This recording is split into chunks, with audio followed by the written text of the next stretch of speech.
அச்சுள்ளி பாக்கில் தான் இன்றைக்கி குலோப்ஜாம் உருளை பொரிச்சு போட போகிறேன்.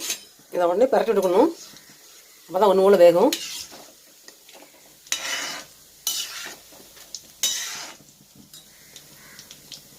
குலோப்ஜாம் செய்கிறதே வந்து உடையாமல் செய்யணும், அதான் டேஸ்ட்டே. பார்க்க வந்து நம்மளுக்கு வந்து அழகாக இருக்கும் பார்க்குறதுக்கு.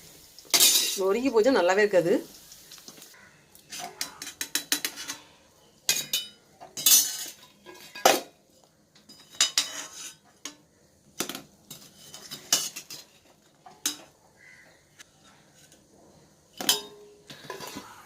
அச்சோலை பாகில் போட்டுடலாம்.